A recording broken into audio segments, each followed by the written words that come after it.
Sir बताइए, इसके बाद तो एकदम जोशीला स्टॉक है। अरे जोशीला और आपको पसंद करने वाला स्टॉक है। अच्छा। हाँ बिल्कुल। और विनर स्टॉक है आज का टाइटन।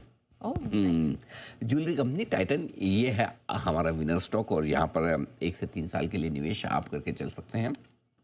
स्ट्रॉन्ग प्रोमोटर से टाटा ग्रुप आप जानते ही हैं। मैनेजमेंट एकदम प्रोफेशनल है, शानदार है, मार्केट लीडरशिप है अपने बिजनेस में, और बहुत ही नीट एंड क्लीन। आमतौर पर जो जेम्स ज्वेलरी वाला बिजनेस जिसमें कैश के ट्रांजैक्शन और ये सारी चीज़ें बड़ी दिक्कत वाली होती है, उसमें टाइटन बहुत ही अच्छे तरीके से नीट एंड क्लीन काम करता हुआ। स्टॉक की 4 साल से लगभग अंडर परफॉर्मेंस रही, कोई खास प्रदर्शन स्टॉक ने किया नहीं है।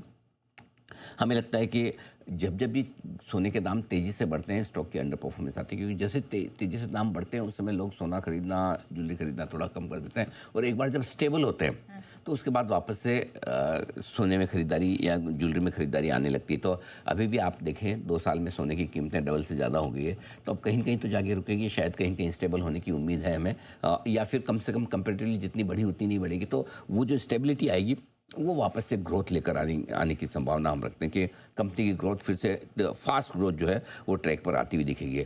स्टॉक अभी 50 के पी मल्टीपल, अगले 2 साल की अर्निंग पे देखें तो 50 के मल्टीपल पर है, जो कि इसके हिस्टोरिकल लो वैल्यूशन है। हमेशा स्टॉक इससे कहीं महंगे वैल्यूशन पे ट्रेड करता आया है, क्योंकि ग्रोथ थोड़ी सी कम होने के डर थे, इसलिए वैल्यूशंस कम हो गए।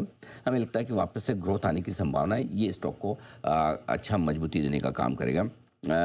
इस तरह के मुश्किल बाजार में हम 20% के रिटर्न की उम्मीद इस स्टॉक से साल भर में करते हैं। अब आपको 20% कई लोगों को कम लग सकता है बोलेगा कि ये कैसा विनर स्टॉक हुआ, लेकिन माहौल देखिए, बिल्कुल कंपनी की क्वालिटी देखिए, निफ्टी का स्टॉक देखिए, और अगर आपका निफ्टी का स्टॉक अगर साल का 15-20% का रिटर्न दे दे इस तरह के माहौल में, और टाटा का नाम हो आपके, और स्टॉक में आपको क्वालिटी को लेकर संदेह नहीं हो, तो उसे अच्छा माना जाना चाहिए। इससे बढ़िया कि कोई आप स्टॉक खरीदें वो 20% नीचे चले जाए, 15% नीचे चले जाए बाजार के मूल माहौल के साथ, उसके सामने अगर अच्छा रिटर्न आ जाए तो क्या चाहिए। तो कभी कई बार जरूरी नहीं कि हर वक्त आपको एग्रेसिव मिड और स्मॉल कैप शेयर ही खरीदने जरूरी हो। अगर कहीं लार्ज कैप्स में भी एक अच्छी विजिबिलिटी दिख रही है 20-25% की, तो वो बुरी नहीं है। इस हिसाब से हमने आज इसे चुना है। 4,350 ये आप टारगेट लेके चल सकते हैं साल भर के लिए, और उसके बाद हम इसको और रिवाइज करेंगे। ऐसा नहीं कि हमने यही फाइनल टारगेट है समय के साथ, लेकिन जनरली मैं इन्वेस्टमेंट वाले स्टॉक्स जो देता हूँ उसमें स्टॉप लॉसेस नहीं देता। लेकिन यहाँ पर मैं जरूर कहना चाहता हूँ हमारे दर्शकों को कि अगर किसी के रिस्क लेने की ताकत कम है और उन्हें मार्केट की वॉलेटिलिटी से डर लगता है, तो आप अपना एक सूटेबल स्टॉप लॉस जो भी आपको ठीक लगे वो रख लीजिए, अपने हिसाब से रख लीजिए, लेकिन फिर रख लीजिए। या तो आप इसे होल्ड करें इन्वेस्टमेंट के तौर पर, कई बार इन्वेस्टमेंट के तौर पर लेने के बाद भी अगर स्टॉक नीचे आए तो थोड़ा डर रहता है, तो स्टॉप लॉस आप अपना सूटेबल रख लें।